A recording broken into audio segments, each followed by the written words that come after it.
ಹೊಸ ವರ್ಷದ ಸಮೀಪದಲ್ಲಿ ಮತ್ತೆ ಕರೋನಾದ ಆತಂಕ ಹೆಚ್ಚಾಗ್ತಾ ಇದೆ.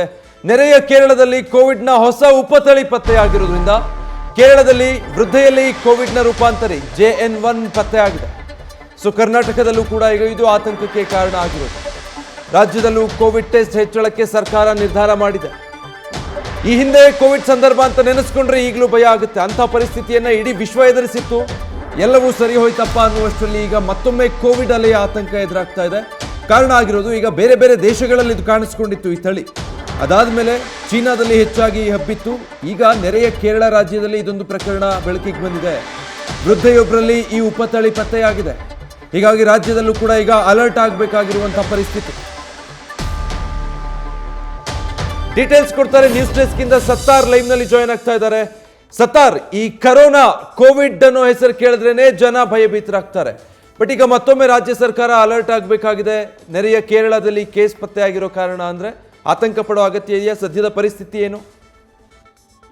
ಹೊಸ ವರ್ಷದ ಸನಿಹದಲ್ಲಿ ಹೊಸ ರೂಪದಲ್ಲಿ ಇದೀಗ ಮಾರಿ ಒಕ್ಕರಿಸೋಕೆ ರೆಡಿಯಾಗಿರುವಂಥದ್ದು. ಅದರಲ್ಲೂ ಮುಖ್ಯವಾಗಿ ನೆರೆ ರಾಜ್ಯ ಕೇರಳದಲ್ಲಿ ಏನು ಕೊರೋನಾ ಆತಂಕ, ಇಲ್ಲಿ ರಾಜ್ಯ ಕೊರೋನಾ ಆರ್ಭಟ, ಇಲ್ಲಿ ರಾಜ್ಯ ಆರೋಗ್ಯ ಇಲಾಖೆಯನ್ನು ಕೂಡ ಬಡಿದಪ್ಪಿಸಿರುವಂಥದ್ದು.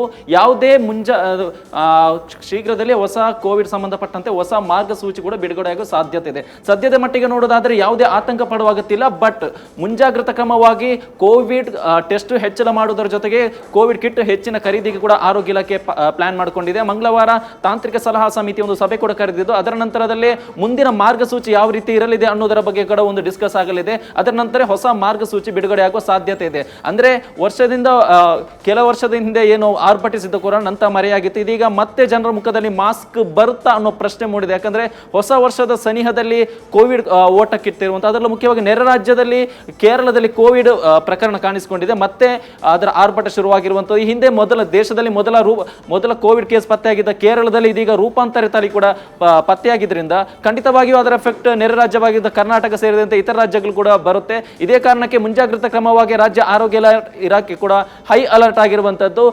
ಜನಸಂದಣಿ ಇರುವ ಪ್ರದೇಶ ಆಗಿರಬಹುದು, ಸಾರ್ವಜನಿಕ ವಾಹನ ಆಗಿರಬಹುದು, ಇದರಲ್ಲಿ ಕೂಡ ಏನಾದರೂ ಮತ್ತೆ ಮಾಸ್ಕ್ ಅನ್ನು ಕಡ್ಡಾಯಗೊಳಿಸುತ್ತಾ ಅನ್ನೋದು ಕೂಡ ಮಂಗಳವಾರ ನಡೆಯಲಿರುವಂತಹ ತಾಂತ್ರಿಕ ಸಲಹಾ ಸಮಿತಿಯ ಮೀಟಿಂಗ್ ನಂತರ ಗೊತ್ತಾಗಲಿದೆ. ಸದ್ಯದ ಪರಿಸ್ಥಿತಿ ನೋಡಿದರೆ ಯಾವುದೇ ಆತಂಕ ಪಡುವ ಅಗತ್ಯ ಇಲ್ಲ ಅನ್ನೋದನ್ನು ಕೂಡ ಖುದ್ದು ಆರೋಗ್ಯ ಇಲಾಖೆ ಹೇಳಿದ್ರು ಕೂಡ ಎಲ್ಲೋ ಒಂದು ಕಡೆ ನಿರ್ಲಕ್ಷ್ಯ ಮಾಡಬೇಡಿ ಅನ್ನೋದನ್ನು ಕೂಡ ಆರೋಗ್ಯ ಇಲಾಖೆ ಹೇಳಿರುವಂತಹ. ಇದರಿಂದ ಮುಂದಿನ ದಿನದಲ್ಲಿ ಹೊಸ ವರ್ಷದ ಸನಿಹದಲ್ಲಿ, ಅಂದ್ರೆ ಹೊಸ ವರ್ಷದ ಸಂದರ್ಭದಲ್ಲಿ ಹೆಚ್ಚಿನ ಸೆಲೆಬ್ರೇಷನ್ ನಡೆಯುತ್ತೆ. ದೊಡ್ಡ ಮಟ್ಟದಲ್ಲಿ ಜನರು ಕೂಡ ಗ್ಯಾದರ್ ಆಗ್ತಾರೆ.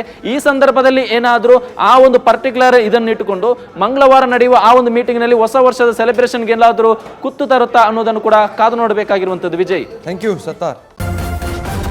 ನ್ಯೂಸ್ ಫಸ್ಟ್, ನಿರ್ಭೀತಿಯಿಂದ ನಿಮ್ಮ ಪರವಾಗಿ.